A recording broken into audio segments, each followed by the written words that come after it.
Good afternoon, fourth year students. Department of Occupational Therapy in General Practice. I'm Pronevich A.V. And today's my lecture is primary and secondary arterial hypertension and emergency medical care for hypertensive crisis on outpatient settings. What does it mean, arterial hypertension? Hypertension is defined as office systolic blood pressure values more equal more than 140 and or diastolic blood pressure values more equal 90.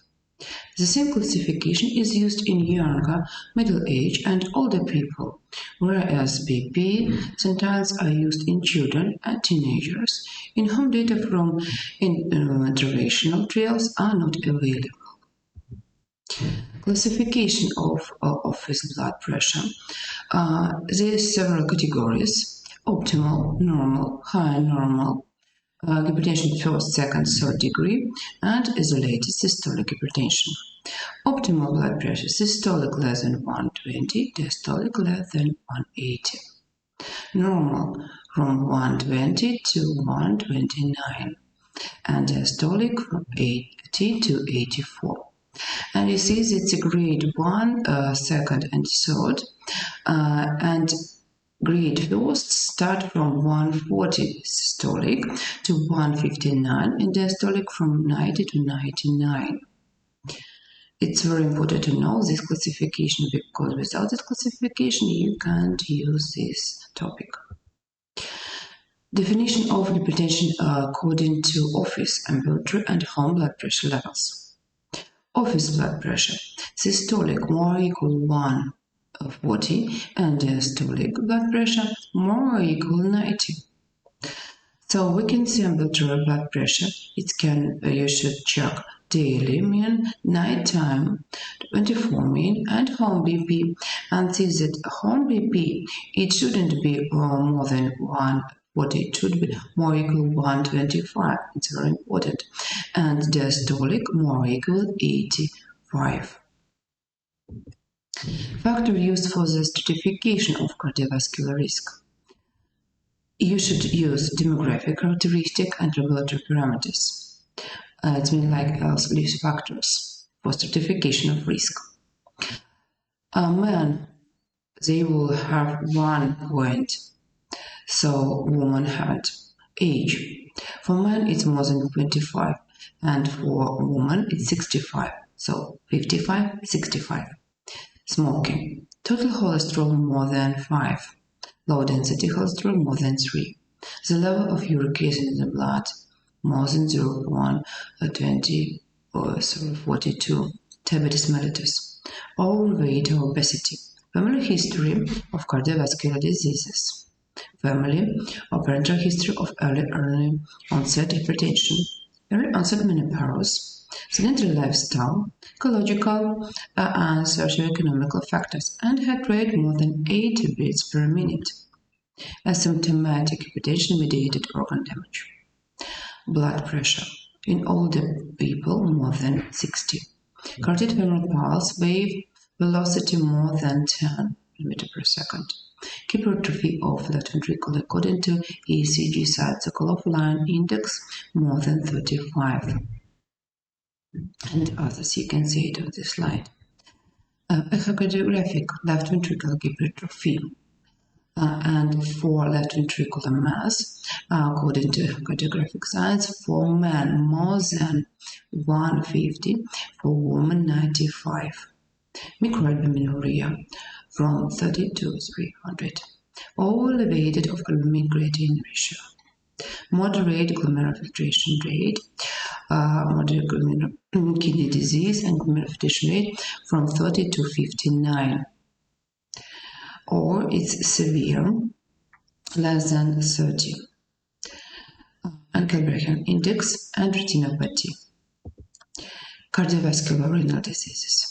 These cardiovascular diseases: ischemic stroke, cerebrovascular hemorrhage, transient ischemic attack, coronary arterial diseases, myocardial infarction, angina, myocardial vascularization, presence of alveolar plaques on imaging, heart failure, including heart failure with preserved ejection fraction, peripheral arterial disease, and atrial fibrillation. So according to risk factors, so you can see that 4 risks. It starts from the low, and for arterial hypertension, we should use moderate, high, and very high. So how to establish this risk? So if your patient has a grade first and no any risk factors, his risk is low. So if your patient has established cardiovascular diseases, his risk is very high risk, or it can be diabetes mellitus. So his risk will be very high risk. According to the etiology, primary hypertension and secondary hypertension distinguished. Essential hypertension is a hypertension with unknown etiology, which occurs in more than 95 of patients with hypertension. To make a diagnosis of hypertension, it is necessary to include all possible causes of increased blood pressure. Secondary hypertension is symptomatic of another disease and occurs in 1 to 5 of all hypertensions. Patient characteristics that should rise the suspected of arterial hypertension. Characteristic: younger patient, less than 40 years old, with grade 2nd degree on onset and any grade of hypertension in childhood. Acute worsening hypertension patient with previously documented chronic stable coordination. Resistant and severe grade 3 hypertension or hypertension emergency. Presence of extension hypertension-mediated organ damage. Clinical or biochemical features suggested of endocrine cause of hypertension or cardiovascular diseases. Clinical features suggested of obstruction sleep apnea. Symptoms suggestive of pheochromocytoma or family history of pheochromocytoma. So as you can see common causes of secondary hypertension: obstructive sleep apnea, renal polyhedral disease, renovascular disease, and can be atherosclerotic renovascular disease, cerebral muscular dysplasia. There you can see suggestive symptoms and signs and screening investigations. Primary aldosteronism, pheochromocytoma, Cushing syndrome, thyroid disease, and hyperparathyroidism. These endocrine causes of secondary hypertension. In for each of them, its specific signs. Other causes: coarctation of aorta. So how can we thinking about it? So this age group for younger children, for adolescents, for young adults, middle-aged adults, and other adults. You can see the typical cases and present with underlying causes. And you always should remember about secondary reasons of arterial hypertension. Case steps in physical examination. Body habits. Weight and height measured on a calibrated scale with calculation of body mass index, waist circumference. Signs of organ diseases that established. Neurological examination, cognitive status, fibroscopic examination for hypertensive retinopathy. Palpation and auscultation of heart and carotid arteries. Palpation of peripheral arteries. Compilation of blood pressure in both arms. Secondary hypertension, skin inspection, can find out patches of neurofibromatosis is specific for pheochromocytoma. Kidney palpation for signs of renal lesion in polycystic kidney disease. Auscultation of heart and renal arteries, murmur or breath, indication of aortic coarctation or neovascular hypertension. Composition of radial with femoral pulse to detect radiofemoral delay in aortic coarctation. Signs of Cushing disease or acromegaly. Signs of thyroid disease. Routine workup for elevation of hypertensive patients. Hemoglobin or hematocrit. Fasting glucose level and glycated hemoglobin. Blood lipids, total cholesterol, low density and high density cholesterol level. Blood triglycerides, blood potassium and sodium, blood uric acid, blood creatinine and glomerular filtration rate, blood liver function test, urinalysis, microscopic examination, urinary protein by dipstick, test on its other mean creatinine ratio, and of course the lead ECG. Examples of the formulation of the diagnosis: arterial hypertension, second degree, risk 3. dyslipidemia. Arterial hypertension, third degree, risk 4. Arterial hypertension, first degree, risk 4, very high risk. Diabetes mellitus type 2, subcompensation. Or if it's a secondary hypertension, we should start from the reason of secondary homocytoma of the right arterial gland, and then what? Secondary endocrine arterial hypertension without risk and without degree. If it's the arterial hypertension of second degree, risk 4, cardiovascular diseases, atherosclerotic cardiosclerosis, aortic sclerosis, paroxysmal form of atrial fibrillation, and then degree of heart failure according to New York classification, functional class 4, or functional and other functional classes. Basic principles of treatment of arterial hypertension. Lifestyle changes. Healthy lifestyle chosen can prevent or delay the onset of hypertension and can reduce cardiovascular risk. Dietary sodium restriction. There is evidence of the cause relationship between sodium intake and blood pressure, and exercise sodium consumption. Your patient should eat less than 5 grams sodium per day. 1 small teaspoon is salt per day has been shown to have a profound effect and be associated with increased prevalence of hypertension and the rise in systolic blood pressure with age. Moderation of alcohol consumption. Weight reduction. Exercise weight gain is associated with hypertension and reduced weight towards an ideal body weight, decreased blood pressure. Regular physical activity. Smoking cessation. Smoking is a major risk factor of cardiovascular diseases and cancer.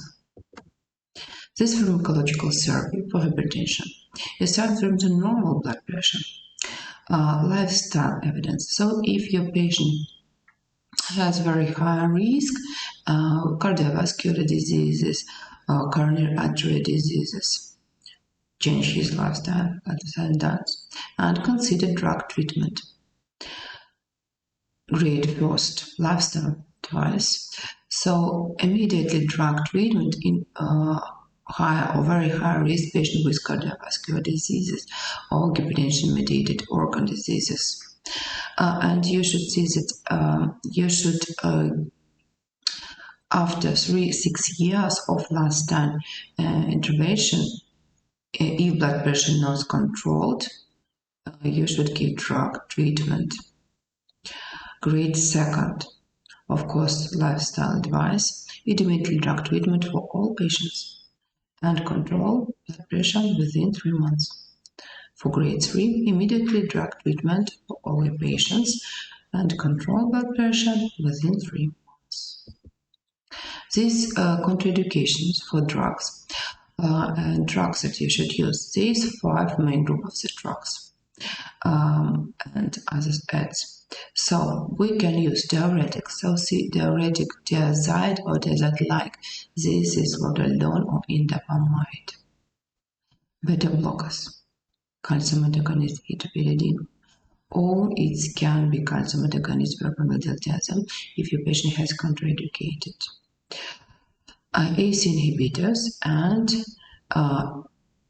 sartans, yes, angiotensin receptor blockers.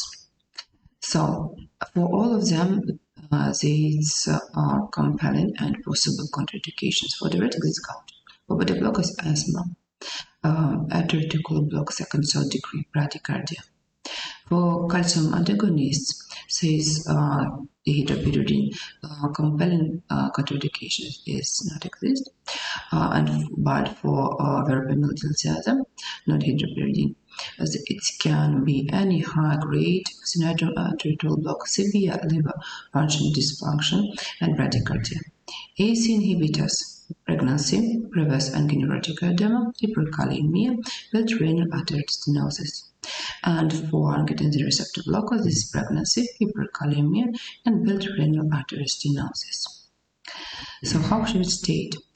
Initial therapy, it can be dual combination AC inhibitors or sartans. We shouldn't combine it together. We can combine or AC inhibitors or sartans with calcium blockers or diuretics. Step 2, trial combination.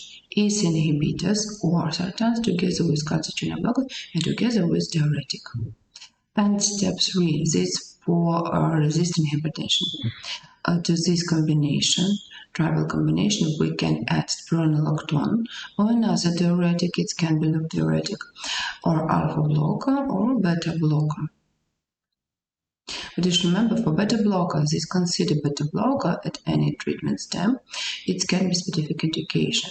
It's heart failure, angina, post-mechanical infection, atrial fibrillation, or younger woman with or planning pregnancy. Why? According to pregnancy, because ACE inhibitors and statins is contraindicated for such hypertensive crisis. Hypertensive crisis is a sudden significant increase in blood pressure from a normal to elevated level, which is accompanied by the appearance of or intersignificant of disorder in the part of target organs of the autonomic nervous system. Hypertension divided into urgencies and emergencies. Hypertensive urgencies. In the absence of contraindication, clonidine, nifedipine, bendazole, captopril sublingual, propranolol, glycerin sublingual. Furosemide can be IV or intramuscular, and albumin intravenously, rapid intravenously, controlled by blood pressure. Emergencies, hypertensive crisis. Acute hypertensive encephalopathy, acute stroke, subarachnoid hemorrhage or brain injury, acute coronary syndrome, acute ventricular failure, immediate aortic aneurysm, severe arterial bleeding, preeclampsia or pregnant woman. These hypertensive emergencies loosen immediately blood pressure, lowered with intravenous drug therapy. For mostly hypertensive crisis, for urgencies and emergencies, you should reduce BP by 20% to 25% during several hours, 1-2 hours. But exist some situations where you should immediately reduce BP. This is acute coronary event, acute cardiogenic pulmonary edema, acute aortic dissection, and eclampsia and preeclampsia HAP syndrome. For this patient, you should immediately reduce BP. And specific for acute aortic dissection, you should reduce BP less than 120 systolic, and diastolic it can be less than 90, and at heart rate less than 60. It can prevent the acute aortic dissection. And this you can see the drugs we use for like first-line therapy and alternative therapy for this crisis. Thank you for your attention. See you on our classes.